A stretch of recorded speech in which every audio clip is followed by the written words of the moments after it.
Të dashur miq, ndodhemi te klinika Laboviti me psikologen Brunida Laboviti, një psikologe shumë e njohur, por edhe shumë e suksesshme në fushën e psikologjisë.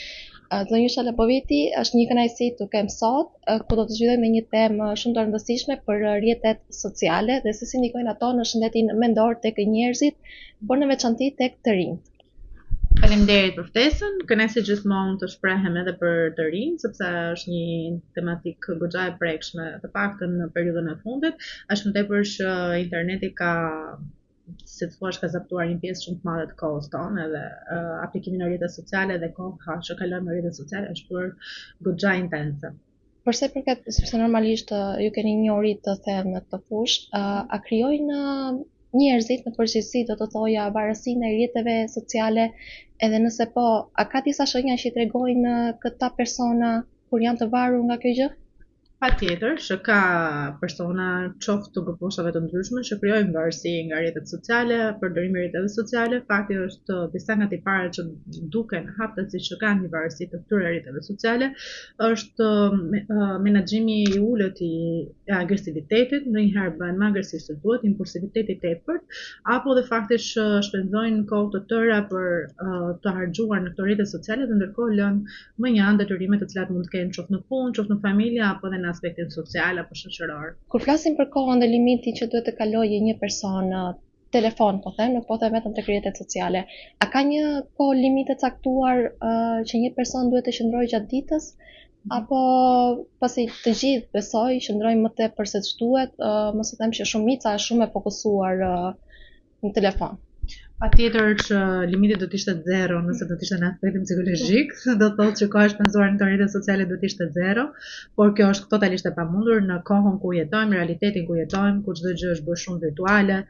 është totalisht e pamundur, por do të thoja që një mirë menaxhim i mirë i kohës, me orare të kufizuara, me orare të shkurtuara ose edhe në kohë dhe në periudha të ndryshme të ditës, do të bënte këtë përdorim të rrjeteve sociale më efikas dhe më të shëndetshëm në jetën e individit. Për sa i përket fëmijëve, pasi siç dihet nuk lejohet që një fëmijë në moshë 18 vjeç të ketë një rrjet social. Por duket që në vendin tonë kjo gjë është bërë shumë virale dhe pothuajse çdo person, çdo fëmijë ka një rrjet të tillë. Patjetër që është një fenomen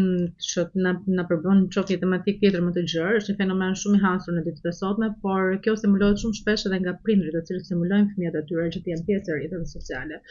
Do të thotë ata preferojnë që të kenë një dukje të fëmijëve të tyre në këto rrjete sociale apo një ekspozim në rrjetet sociale, kështu që do t'i këshilloja në aspektin profesional që të lejojnë fëmijët e tyre të eksplorojnë në një moshë më të rritur me përdorimin e këtyre rrjeteve sociale dhe jo në një moshë ku mund t'i përkasin fëmijërisë apo edhe para adoleshencës. Marrim pak edhe ngjarjen e fundit që ka ndodhur tek shkolla Fanoli, ku një adoleshent hupi jetën për shkak mund të themi të një platforme TikTok, por edhe të një platforme tjetër, ku aty nisën edhe provokimet e para, edhe në bazë të kësaj erdhi edhe vendimi i marrë nga qeveria për mbylljen e TikTokut. Tashmë ka disa platforma në cilat të rinjt mund të shfryjnë agresivitetin e tyre ose mund të nisin dhe të konfliktohen, kështu që nuk përbën vetëm problematik, nuk përbën vetëm TikToku, kemi Snapchatin, kemi Sinjalin, kemi aplikacionet e tjera, domethënë të cilat mund të përdoren nga të rinjt lehtësisht ose grupe WhatsAppi në cilën ata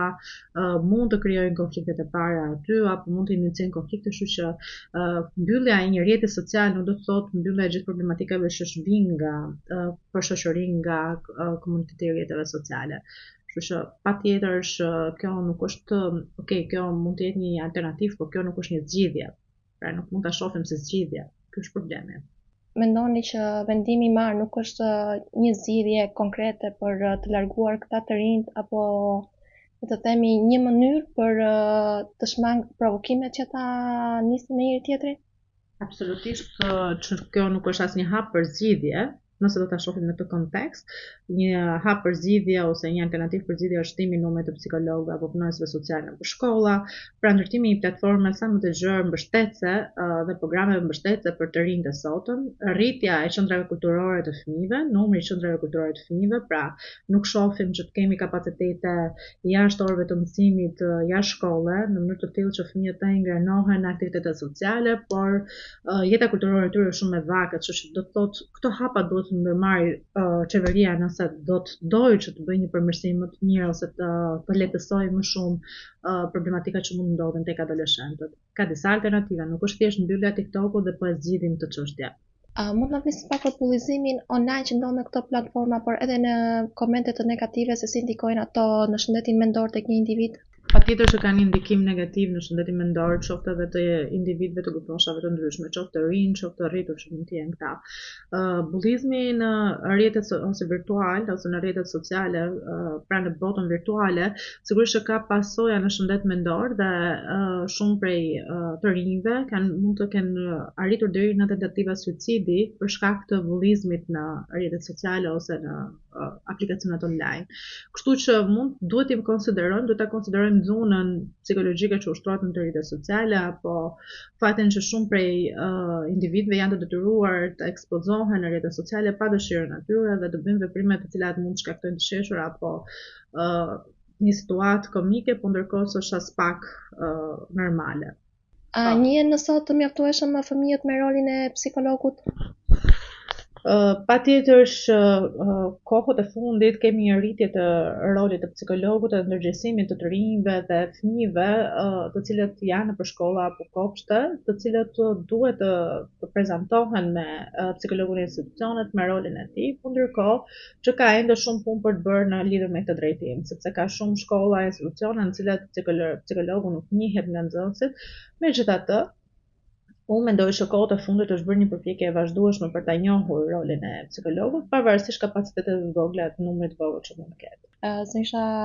Laboviti, kemi ardhur në fund të intervistës, dhe unë doja të pyes edhe diçka tjetër në fakt.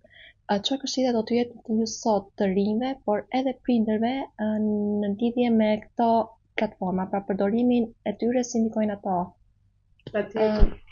Patjetër që duhet të jetë zëvendësimi i këtyre aktiviteteve sociale, duhet të zëvendësohet me aktivitete fizike,